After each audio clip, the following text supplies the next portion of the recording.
Mungu haongei kutoka nje. Mungu anaongea kutoka ndani.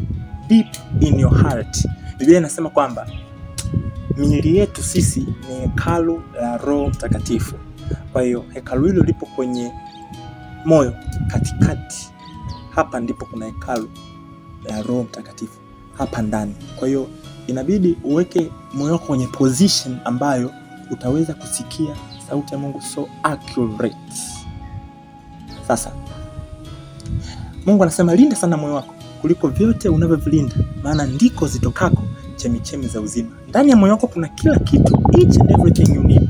Kila kitu ambacho unakihitaji kinatoka ndani ya moyo wako. That's why nakwambia inabidi ulinde sana moyo wako. Sasa tatizo linakuja kwa watu wengi, jinsi gani ya kulinda moyo, jinsi gani ya kucontrol moyo wako, jinsi gani ya kuweka moyo wako kwenye position ambayo Mungu anataka.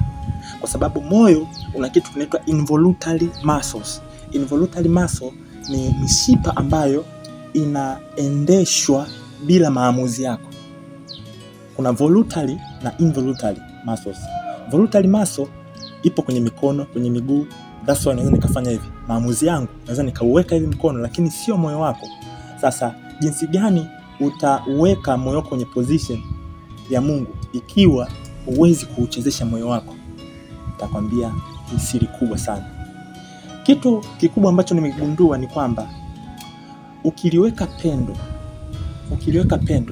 in your heart, kwenye moyo wako ndiko kuna eneo la emotion. So you need to live in your emotion. Inabidi uishi kwenye hisia zako. Okay? Sasa upendo ni moja ya hisia. Upendo pia ni hisia. Tunda la Roho, uvumilivu ni hisia. You feel it. When you love, you feel it. Sasa pendo au tunda la Roho ukiliweka kwenye moyo wako, kitu ambacho kinatokea ni nini?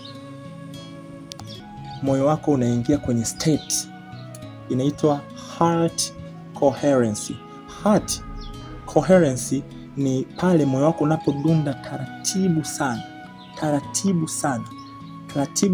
Hii inaathiri brain frequency, inaathiri ubongo wako kuingia kwenye frequency za theta. Ubongo wako unapitia frequency mbalimbali kadiri unavyofanya shughuli nyingi.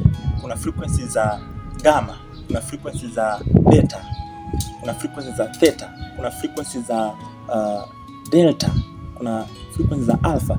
Hizi zote zinacheza kwenye ubongo wako. Kwa hiyo frequency za theta zitakufanya wewe umsikie Mungu so accurate. Na ndo hizo zinatumika watu wanapoingia kufanya meditation. Unapoona dini ya Kibuddha, unapoona hata Biblia inaposema meditate thy word day and night, Mungu anapokuambia umeditate lazima uingie kwenye hali ya theta. Sasa hivi nipo kwenye beta kwa sababu akili yangu inachanganua mambo mengi. Hauwezi kumsikia Mungu wakati uko kichwani. Lazima uje chini slow mpaka kwenye theta. Hapo ndipo unasikia so accurate. Kwa hiyo pendo au tunda la Roho, ikiwemo uvumilivu, amani, ustahimilivu, hivyo vyote vinakutengenezea wewe, vinakupeleka wewe kwenye state of heart coherence. Then una switch kwenye theta mode frequency. Na siri hii ukipata vizuri na kuifanyia mazoezi na kuipractice, utamsikia Mungu so accurate, na hata siku moja hautasahau ndoto zako. Mungu atakapoongea utasikia very clear. Ni kama maji yaliyotulia sana. Maji yametulia, alafu mtu akirusha jiwe, sauti inakuwa so high. Ni tofauti na maporomoko ya maji, sauti nyingi.